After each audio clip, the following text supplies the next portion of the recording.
नमस्कार दोस्तों। जैसा कि हम सब जानते हैं कि कोरोना काल चल रहा है, लेकिन कोरोना हमें बहुत सी अच्छी चीज़ें भी सिखा रहा है। जैसे कि हम सब जानते हैं कि पूरे वर्ल्ड में टेली कंसल्टेशन जो है इतनी पॉपुलर नहीं थी और बहुत कम लोग जो है इसका फ़ायदा उठाते थे और इसके लिए बजट वगैरह भी बहुत कम दिया जाता था। लेकिन इस कोरोना काल ने जिसमें डॉक्टर भी और मरीज भी जिनको जो है कम से कम संक्रमण हो, इस को ध्यान में रखते हुए टेली कंसल्टेशन को जो है बढ़ावा दिया जा रहा है। विदेशों में भी अभी इसको बहुत अच्छे से लोगों ने हाथों हाथ लिया है और लोग इसमें बढ़ चढ़कर जो है इसका फ़ायदा उठा रहे हैं।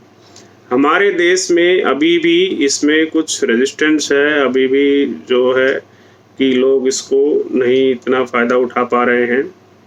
एम्स नई दिल्ली में अगर हम बुज़ुर्गों की बात करें तो बहुत कम लोग अभी तक इसका फ़ायदा उठा रहे हैं, क्योंकि वो इतने टेक्नो सेवी नहीं होते हैं। लेकिन मेरी गुजारिश है कि जो लोग दूर-दूर से आते थे एम्स में दिखाने के लिए, उनके लिए एक बहुत अच्छी ये अपॉर्चुनिटी है कि उन्हें घर से बाहर निकले बिना ही जो सलाह उन्हें यहाँ बाहर फुटपाथ पर लेटकर या किसी रिश्तेदार के घर रुककर परेशान होकर मिलती थी, वही सलाह आपको अपने फ़ोन पर उन्हीं डॉक्टरों के द्वारा ज़्यादा टाइम देकर अच्छे से तसल्ली से दी जा रही है। तो आप इसके महत्व को समझिए और ज़्यादा से ज़्यादा लोगों को प्रेरित करिए कि लोग जो है टेली कंसल्टेशन की जो सुविधा है एम्स नई दिल्ली की या दूसरे अस्पतालों की भी, उसका फ़ायदा उठाएं, ताकि ये जो टेम्परेरी प्रॉब्लम है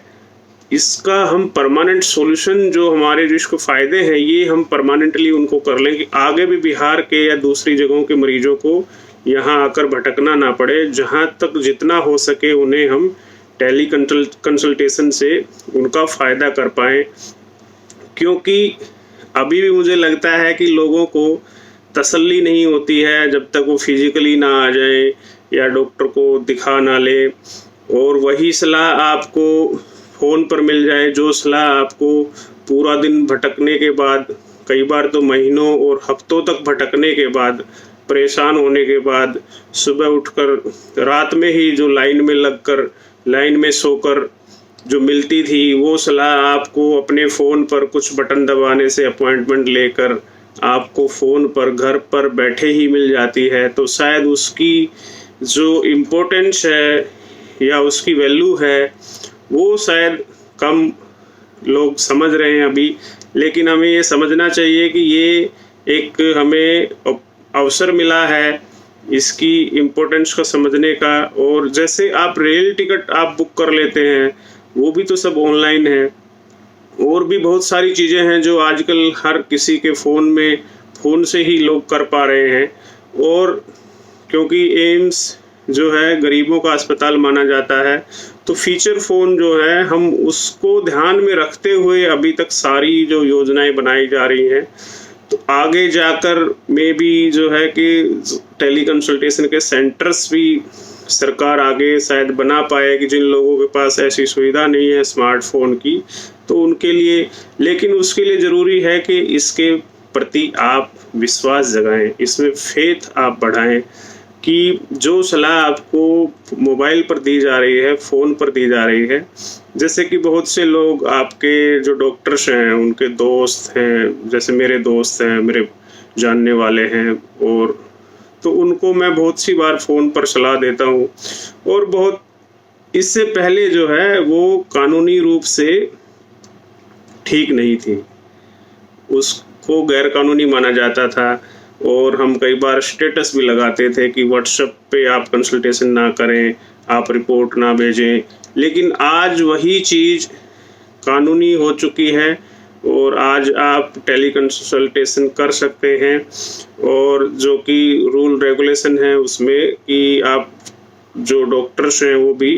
कि आपको उतनी ही जो पेमेंट आपको मिलती है। तो मरीजों के लिए भी इसका बहुत फ़ायदा है कि वो डॉक्टरों के पास नहीं जाएंगे, अस्पताल में नहीं जाना होगा, इधर-उधर रास्ते में उनको कहीं इन्फेक्शन का खतरा नहीं रहेगा, और दूसरी जगहों से यहाँ आने तक की जो दिक्कत होती थी, वो भी दिक्कत अभी टल जाएगी। तो उसमें जो खर्चा लगता था वो भी आपका बचेगा। तो ये बहुत ही एक नायाब जो है एक सर्विस है, और इसे हमें कामयाब बनाना है। तो इसके जो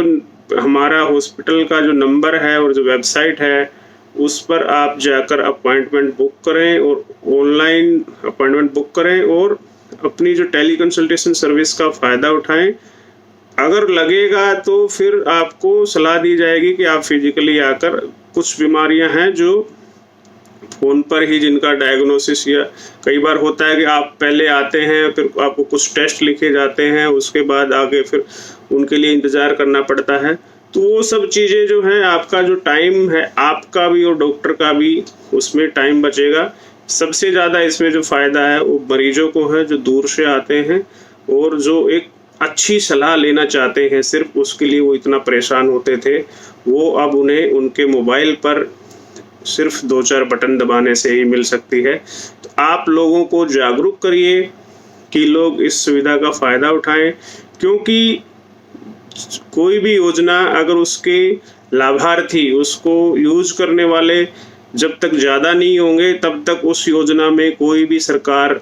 अपनी रुचि, अपना इंटरेस्ट नहीं दिखाएगी, और वो सिर्फ कुछ महीनों की बाद फिर से बंद हो जाएगी। अगर आप चाहते हैं कि ये सुविधा आगे भी परमानेंटली रहे, इस टेम्परेरी प्रॉब्लम की वजह से जो हमें परमानेंट सॉल्यूशंस मिल रहे हैं, अगर हम उस पर फोकस करें, एक टर्शरी केयर सेंटर के जो रेफरल, जहाँ पर सिर्फ रेफरल आने चाहिए, जहाँ पर जो है कि हर छोटी सी बीमारी के लिए मरीज को इतनी दूर नहीं आना चाहिए, ये सब चीज़ें जो है हम अभी वर्कआउट कर सकते हैं, जिससे मरीजों को भी फ़ायदा होगा, हॉस्पिटल को भी होगा, और जो डॉक्टर्स हैं उनको भी होगा, स्वास्थ्य कर्मियों को भी होगा। तो आप सबसे विनती है कि आप जो है इसको प्रमोट करें और लोगों को बताएं कि ज़्यादा से ज़्यादा टेली कंसल्टेशन सर्विसेज का फ़ायदा उठाएं। शुक्रिया।